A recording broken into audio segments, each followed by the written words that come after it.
everyone, and welcome to my presentation on Japan and the former Japanese Empire. My name is William Cooper, and I'm the proud grandson of Frida Cooper, who passed away on July 7th of last year.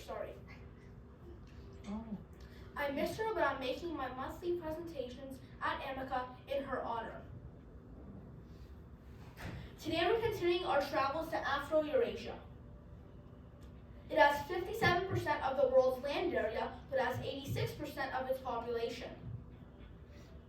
We began in the Middle East, then we went to Southern Asia, then we went to Southeast Asia, then Central Asia, then East Asia, then again to East Asia, and in December we again went to East Asia, and today we continue our travels to East Asia, to Japan and the former Japanese Empire. Bon voyage.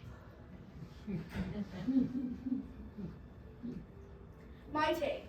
We've traveled to China as well as North and South Korea and Mongolia already. We know that their histories are intertwined with that of Japan. The history of Russia is also intertwined with Japan's, and we'll learn more about it next month. I was fascinated with the power and success of the Japanese Empire as it took on many powerful nations, including China, Russia, the US, and many others. I could not believe how Japan recovered after World War II and how its economy became a bubble and burst. There are 6 sections. Section 1, Ancient to 1868. We will focus on the Shogun period. So we begin in Jomon, Japan, where the early Japanese were hunter and gatherers that created some of the oldest pottery in the world. Yayoi, Japan, was where a hierarchical social class structure was created, and it was influenced by China's. In Yamato, Japan, a system of writing was adopted and power was centralized. Japan's first constitution was also created during this period, and it was a more ethical system like China that was based on Confucianism, Buddhism, and legalism. Heian, Japan was where emperors were symbols of authority and not the true rulers of the nation. The real power was held in the Fujiwara family, which was a powerful clan. During this time, Chinese learning and Buddhism dominated. Now we talk about the Shogun rules. So Shogun was a title that was granted to top military commanders, and samurais were the members of a powerful military caste who used martial arts. The imperial government had the nominal power, but the shoguns controlled the administrative power, and the judiciary. Rob Armstrong asks, what did that Genghis Khan family do to Japan? Well, we learned about Genghis Khan in our presentation on Mongolia, but we never went in depth into what they did to Japan. Let's talk about that. So, Genghis Khan's grandson, Kublai Khan, established the Yuan dynasty, and he was able to unify China, Mongolia, Siberia, and parts of the Middle East and Europe under the Chinese Empire. Then, in 1274 and 1281, they tried to invade Japan, but they were unsuccessful. The first time they invaded has the Mongol Empire. But after that, once the Mongol Empire fell, they tried again as the Yuan dynasty. Section 2, 1868 to 1912.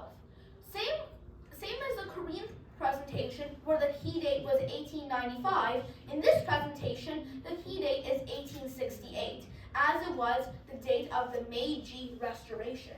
This is also when the Japanese Empire was officially created. So what was this Meiji Restoration? Well, it began with a coup d'etat, which gave the power from the shoguns to the empire. And he consolidated the political under the Empire of Japan.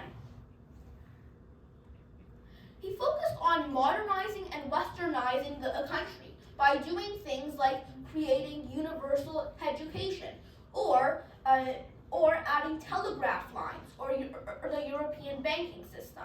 He tried to make the country more industrialized. Then the Meiji Constitution was created, and this basically was Japan's real constitution, and it made it into a modern nation. Although there was a legislature and a prime minister, the emperor still controlled all the power. It was basically a dictatorship. Then the First Sino-Japanese War happened, where China had to recognize Korea's independence and they had to cede Taiwan. Rob Armstrong asks, "You're taking us to Russia next month. Did the Japanese get along with the Russian Empire and the Soviet Union?" Short answer is no. Japan feared Russia would interfere with its plans to establish a sphere of influence in Korea and in Manchuria. They basically thought of them as their rival. Japan offered to recognize Russian dominance in Manchuria in exchange for Japan to have a sphere of influence in Korea, but Russia turned them down. Russia demanded the establishment of a division in Korea along the 38th Peninsula, which we will know which we'll know that it became more important later on in Korea's history. Japan perceived this as obstructing their plans for expansion into mainland Asia, and they declared war. At that time, there was an alliance between Britain and Japan called the Anglo-Japanese Alliance, and this basically said that since both countries hated Russia, they said that they would band together to help each other whenever assistance was required. And they directed this against Russian expansionism in the Far East. Now, the Russo-Japanese War was one of the most important wars in Japanese history. It was between the Empire of Japan and the Russian Empire. So Japan actually won, even though they were much weaker than the Russian Empire. This disrupted the balance of power in Eurasia, and Japan emerged as a great power. The Russian Empire declined in power and prestige in Europe. And the Anglo-Japanese alliance played a part here because it discouraged France from joining the battle on Russia's side, even though they were Russia's European ally. Now, Korea became Japan's protectorate in 1905 and its colony in 1910. Japan tried to erase the Korean culture by banning customs and traditions that were deemed un-Japanese, and they made sure that everyone switched to a Japanese name. Now, in 1912, Emperor Meiji died. He was actually named Mutsuhito, but after his death, he was honored as Emperor Meiji. And he reigned from 1867 to his death. And he was the first real monarch of the Japanese Empire that he established in 1868. Section 3, 1912 to 1926. This period was called the Taisho period of Japan, and it's the shortest period of Japanese history.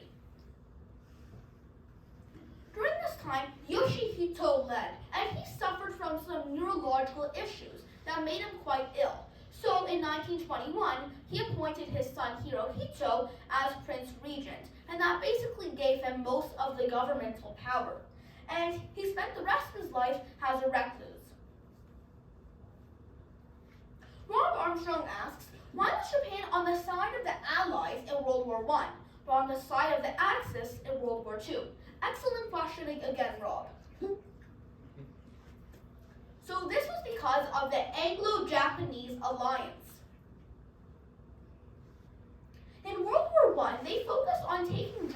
and in the Far East.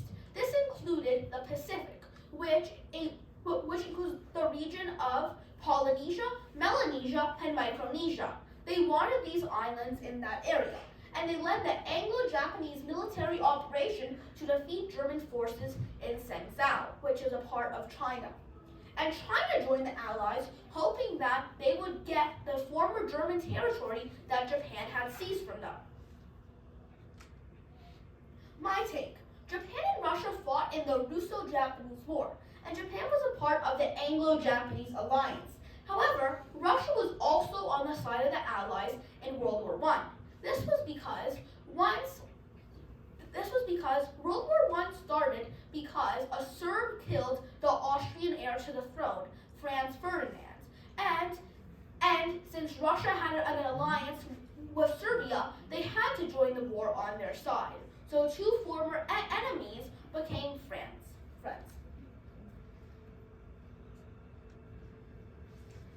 Now, the USA entered the war very late in 1917. This was for two main reasons. Firstly, Germany bombed the British ocean liner, the Lusitania, killing 120 US citizens.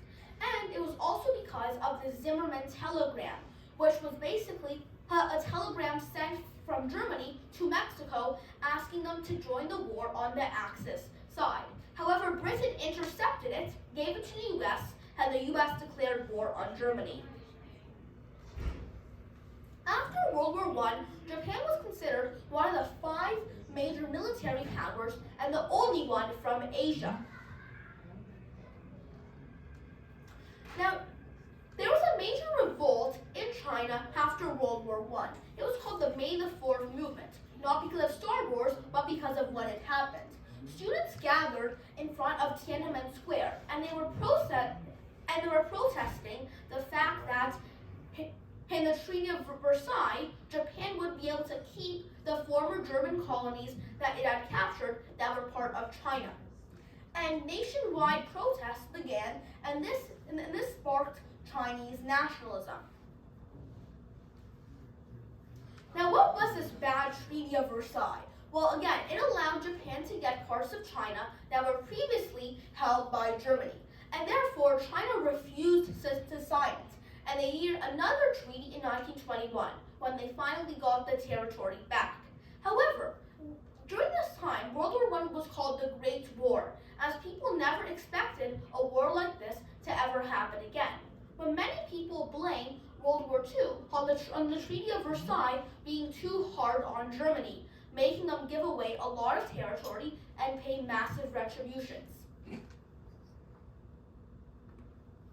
Now, in 1923, the Anglo-Japanese alliance ended after lasting for 21 years. Many people think this was because Britain was worried and nervous and scared of Japan's nationalism. They thought that they wanted to control all of Asia, which would possibly take away Britain's colonies in the area. In 1923, the Great Kanto earthquake happened, which had a magnitude of 7.9 on the Richter scale, making it one of the biggest earthquakes ever. Now, Section 4, 1926 to 1989. This period is called Showa Japan. Hirohito led during this time. Many of you probably know his name. He was posthumously honored as Emperor Showa, and he was the son of Yoshihito. Under his reign, he allowed imperial expansion, militarization, and Japan playing a part in World War II. Japan invaded Manchuria in 1931 because they needed the raw materials to fuel their growing industries. In 1937, the Marco Polo Massacre happened, and Japan killed between 100,000 to more than 300,000 Chinese non-combatants. You guys want to go home and watch World War? From 1937 to 1945, the Second Sino-Japanese War was going on. And at the time, the Kuomintang, which was leading China, was fighting a civil war with the communists. But they decided that to be able to fight Japan, they would pause their conflict and fight together. The Nanjing Massacre happened on December 13th of that year, and this involved the mass killing of Chinese citizens, and they killed almost 300,000 Chinese citizens. World War II went from 1939 to 1945. Japan was on the side of the Axis that was mostly led by Germany, and the Soviets were on the side of the Allies. Japanese atrocities during World War II were absolutely terrible. They were basically cannibals. They slaughtered and starved prisoners of war. They did human experimentation. They murdered non-combatants, and they conducted biological warfare experiments. They were truly horrible. Rob Armstrong asks, how did the USA get into World War II? Well, in 1941, Japan and the US were trying to become friends, but negotiations broke down because Japan said that they could withdraw from most of China and Indochina if the US became one of their allies. However, the war minister ejected the compromises in China, and negotiations fell apart. The US put a major embargo on Japan because it occupied a lot of French Indochina. America retaliated by freezing Japanese assets in the States and putting sanctions on the Japanese that didn't allow them to buy oil. At the time, Japan got 94% of its oil from the States, and they only had 6 months of oil left. They decided they had to take the oil by force.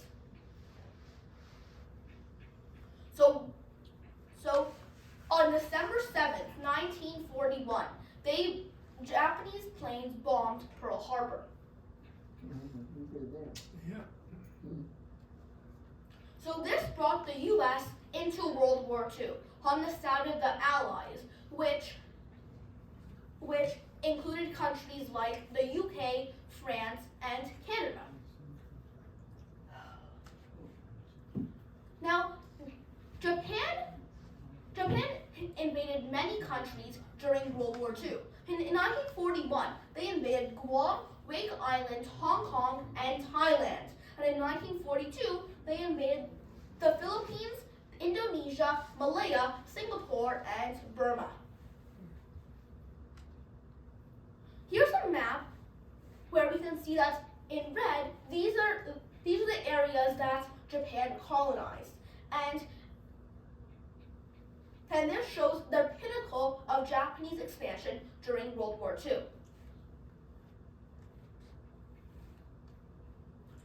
The Battle of Midway was one of the most important battles in Japanese and in American history. For 6 months after Japan's attack on Pearl Harbor, the U.S. Navy defeated the Japanese Navy on the island of Midway. Now, after Germany surrendered in World War II, Japan was still in on the war, on the side of the Axis. So the Soviets invaded Japanese-occupied Manchuria, and they got Northern Korea as well as part of Manchuria. This was a part of the Soviet-Japanese War. Rob Armstrong asks, wasn't there a guy named Oppenheimer involved? Well, the U.S. bombed Hiroshima and Nagasaki as a part of the Manhattan Project that was led by Oppenheimer.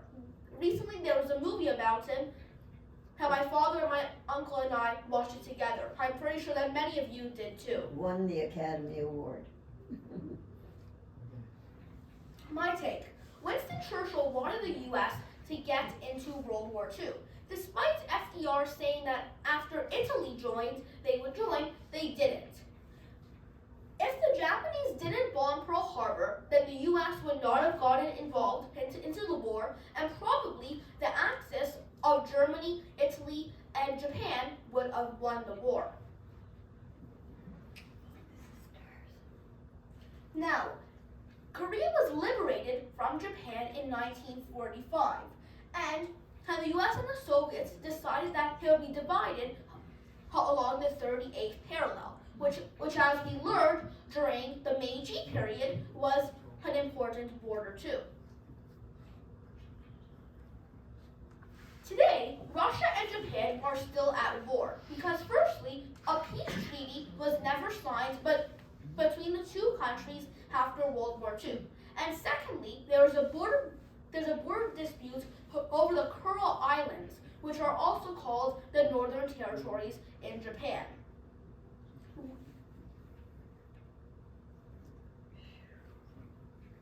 Now, the U.S. occupied Japan after World War II and was led by U.S. General Douglas MacArthur. He proposed a new constitution where Hirohito would just have symbolic power and Japan would never be allowed to declare war ever again. This new constitution was signed in 1947, making it Japan's third and final for now constitution.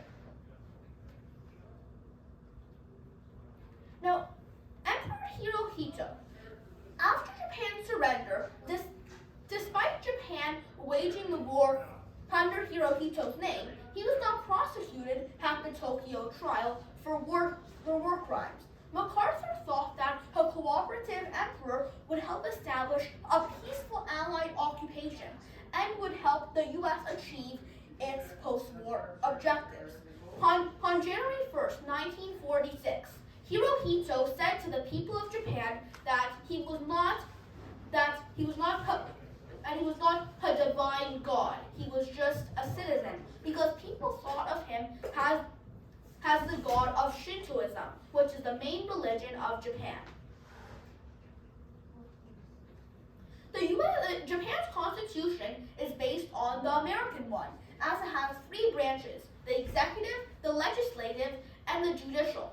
However, it's different because firstly, Japan has a prime minister, instead of a president, and it's elected by the legislature like Britain, unlike the U.S.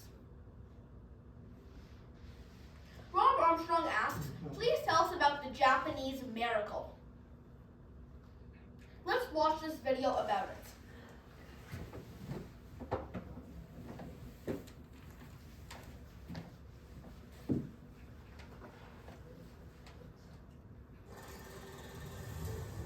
By the time the United States was done retaliating for what Japan did to Pearl Harbor, Japan had lost 93% of its steel industry, over 30% of its industrial machinery, a quarter of all its national buildings and structures, and over 80% of all its ships. Not only that, all of Japan's major cities were in ruins. Gross national product had crumbled, and yen was useless for all intents and purposes, and Japanese citizens were poor. But that didn't even matter anymore because famine was at the door, and so there wasn't going to be food to buy anyway, whether you had money or not. But miracle of miracles, a mere 10 years after this devastation, Japan had fully recovered from the war. And just 20 years after, it had begun to give the United States not just a run, but a hot pursuit for its money economically. Japan was now the world's largest economy, second only to the United States. Needless to say, this was giving America sleepless nights. Economists now refer to that period of rapid sustained economic growth between 1953 and 1971 as Japan's post-war economic miracle, because really nothing else describes what happened. Fast forward to about 30 years later though, and Japan's economy was now becoming a shadow of itself. What led to this? Well, stick around as we go over the gripping story of how Japan nearly became the world power and then lost its throne due to a series of unbelievable mistakes.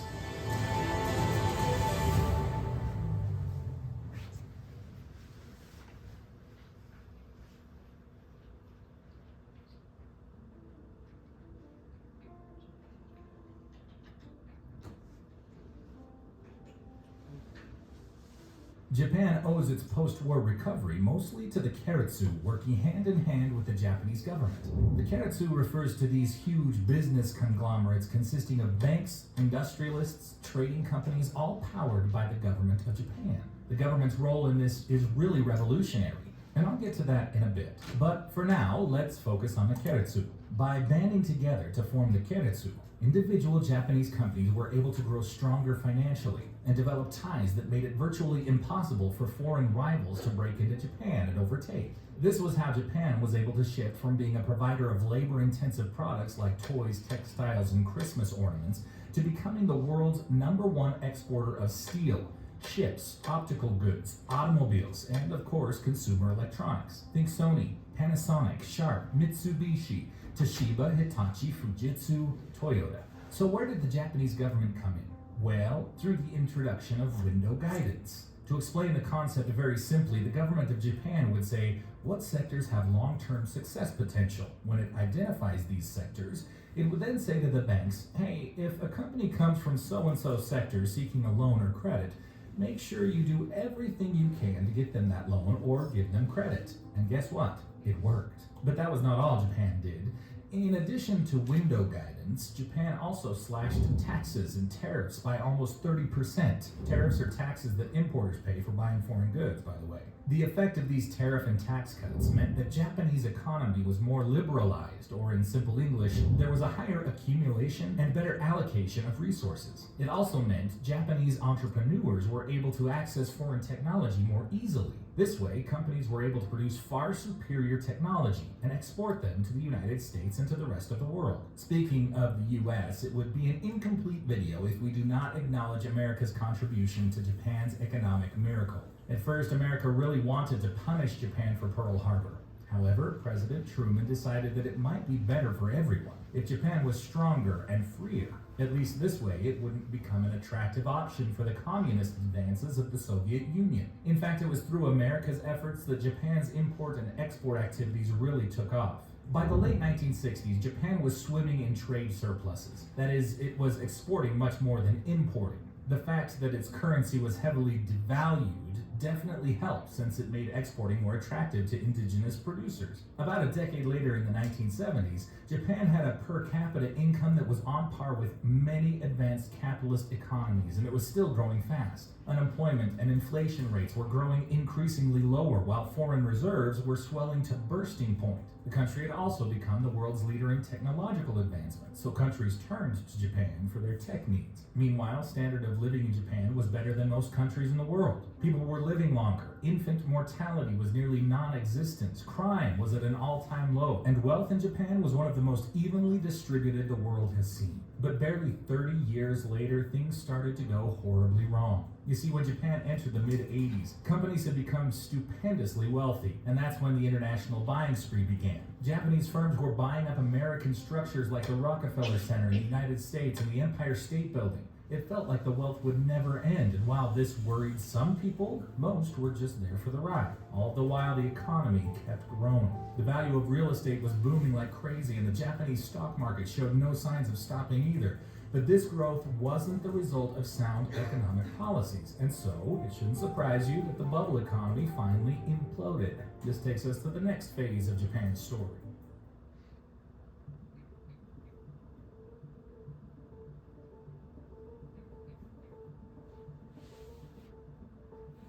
The Japanese economic bubble burst in the early 90s. Land values crashed.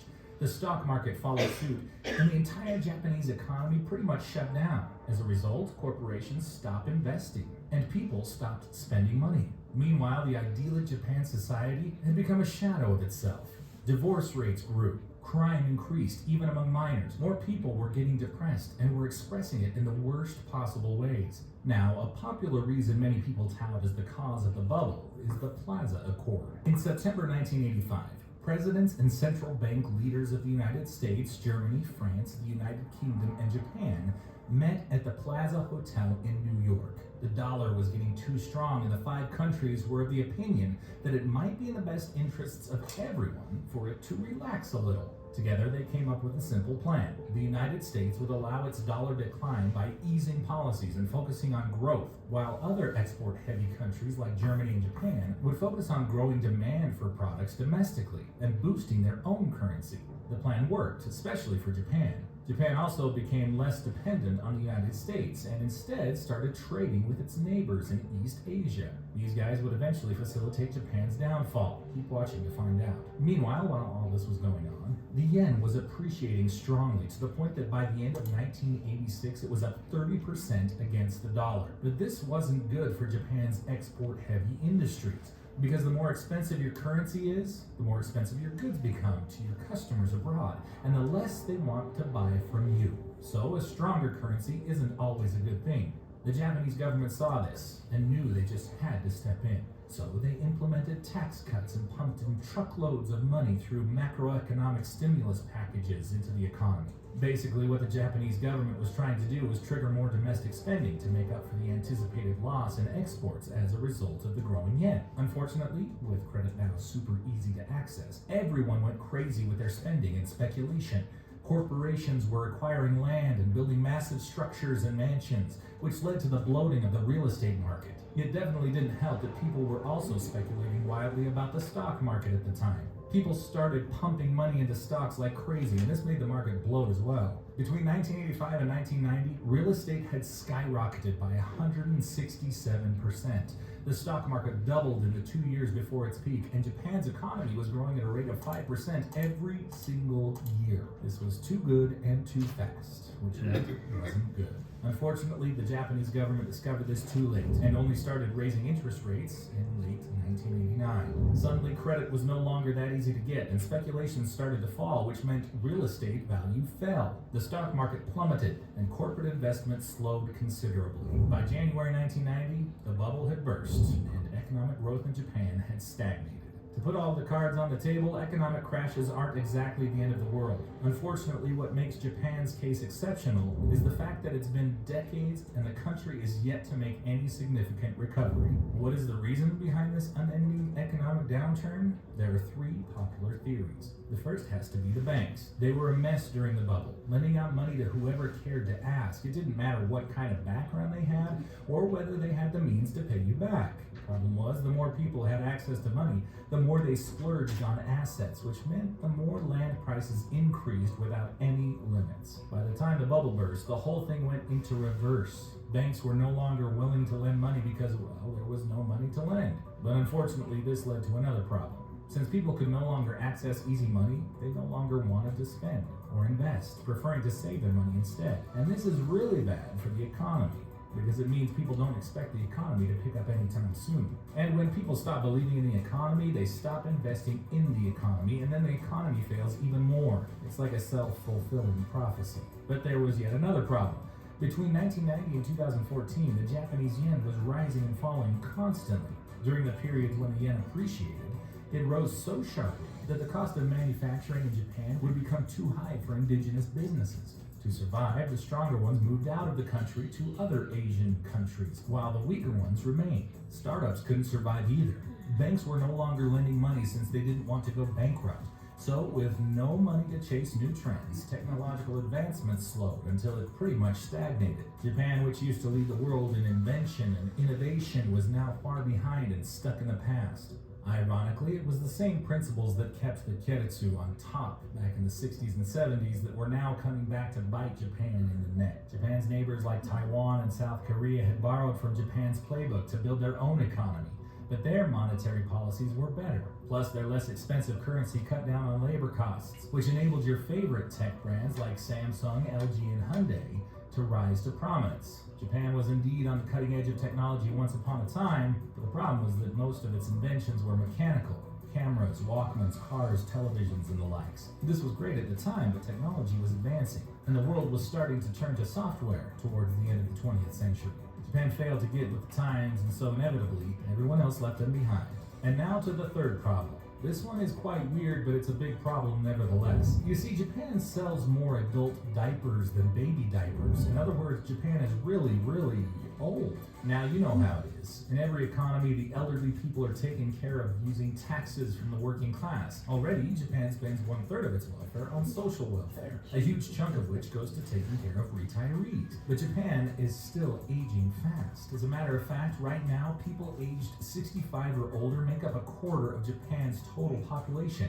And by 2050, that would probably rise to 1/3 of the population. Ultimately, this means that social costs will continue to be on a fast and consistent rise. This problem is made even worse by a segment of the Japanese population called the Lost Generation. During the time of Japan's economic boom, the country had a really intriguing hiring process. Basically, college graduation season was hiring season, and this season only came around once a year. Miss it, and there's no second chance for you ever. All the fresh college graduates would complete the same application process during hiring season, and then the Keiretsu would pick the best of the bunch. Here's the twist though, whatever company selects you gets your loyalty for life.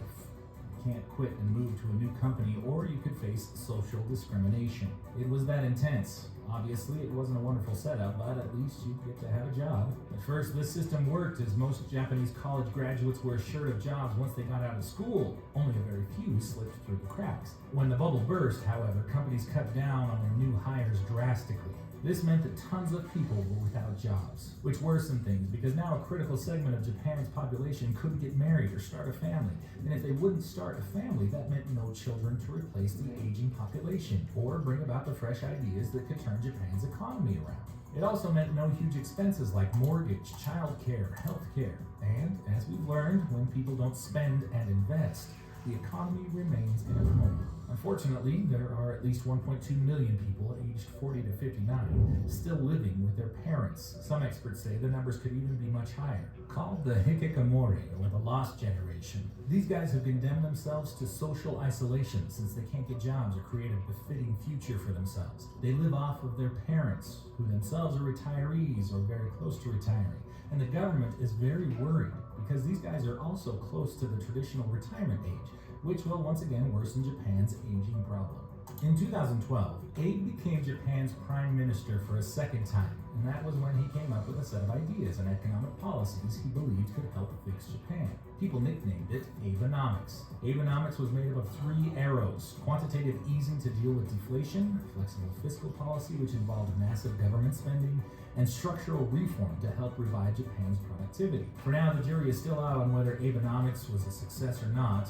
Many say Abenomics was a success, but others say it failed in the areas that mattered. Whatever school of thought you choose to side with, though, the truth remains that the rise and fall of Japan has become a real-life lesson in national economics for many nations. And with many Western economies beginning to stagnate, some experts say that some developing nations might be on their way to their own lost decades if care is not taken. Right now, it's Japan sitting in a mess of its own making. But projecting to a couple of decades later, one can't help but wonder, who's next?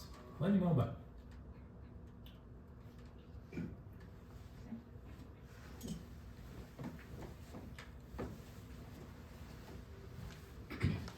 Section 5, 1989 to 2019. This period is called Heisei Japan.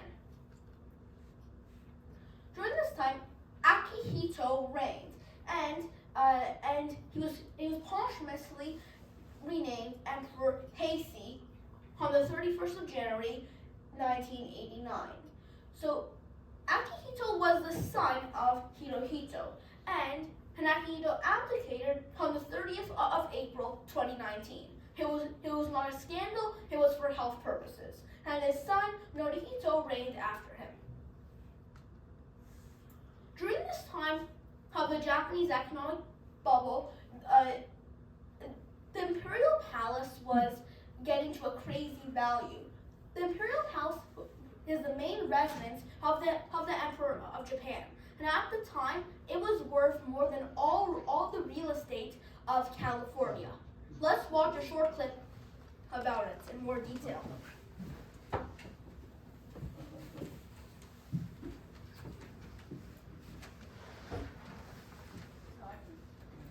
Was the Japan property bubble of the 1980s the craziest economic bubble we've seen? In the 1980s, with Japan undergoing impressive industrial and economic reform, and their position as a global power perceived to be much greater than it really was, the Japanese real estate market ballooned into a bubble of historic proportions.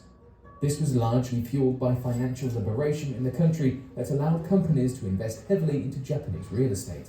As for the consequences that followed, for starters, the imperial palace of the emperor was worth more than all of the real estate in California at the time. And despite Japan as a country being roughly the size of California, all the real estate in Japan was worth more than 4 times the real estate of the entire US. At the end of the 80s, the bubble popped and led to a violent recession that translated into a decade of economic turmoil in what is commonly coined the lost decade, because young adults who inherited this economy saw little to no economic prosperity.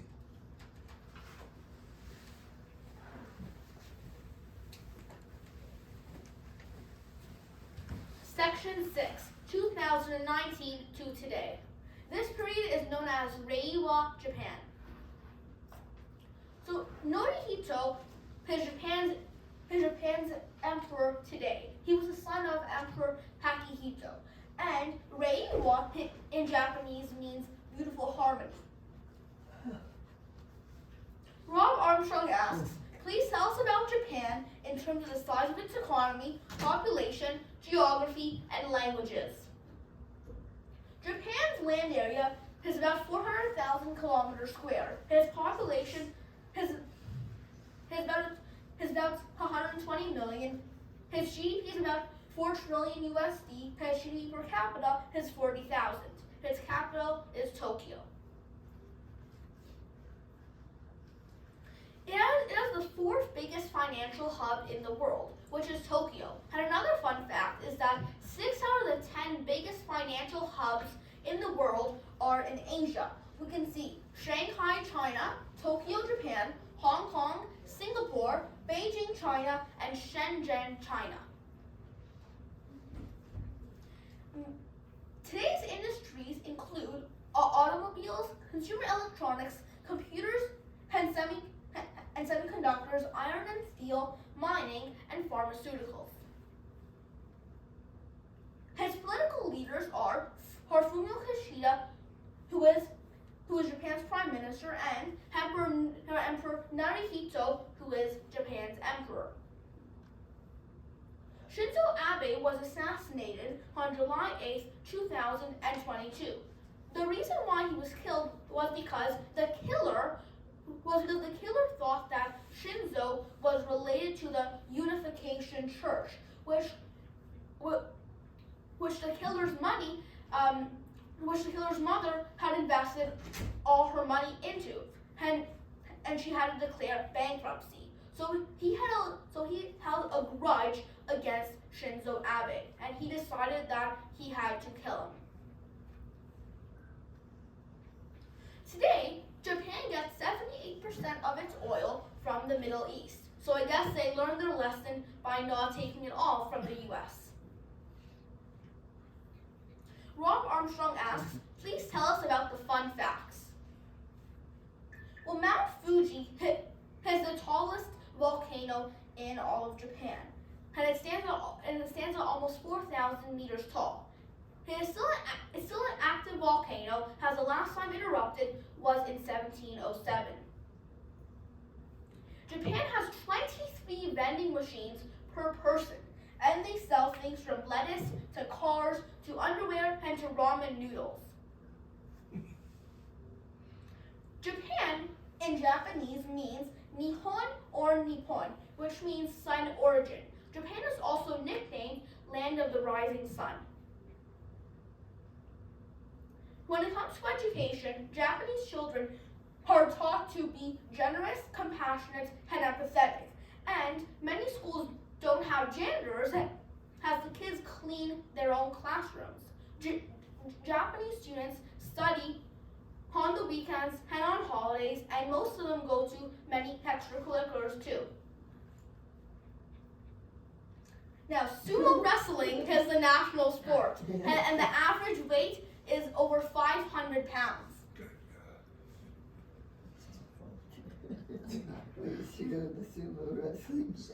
And Japan is known for its robots. It's the world leader in robotics. It It has almost 300,000 robots at work, and it supplies almost 55% of the world's robots. They're also known for their high-speed bullet trains, which in Japan there are almost 3,000 kilometers of tracks for them, and they go from 240 to 320 kilometers per hour, and they're all made by the Canadian company Bombardier. Here's some examples of the traditional cuisine in Japan. We have foods like sushi, sashimi, tempura, noodles, and yakitori. Now, Rob, you'll love this one, the bonsai tree. It's a symbol of beauty and strength, and it conveys harmony, serenity, patience, and elegance. And they always stay small, just like my parents want me to.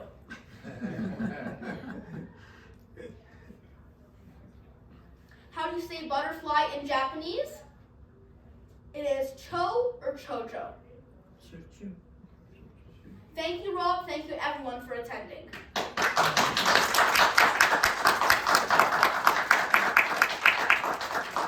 any questions? Any questions? Okay. I do. Yes? Have you been to Japan? No, I've never been, but I hope to one day. Yes.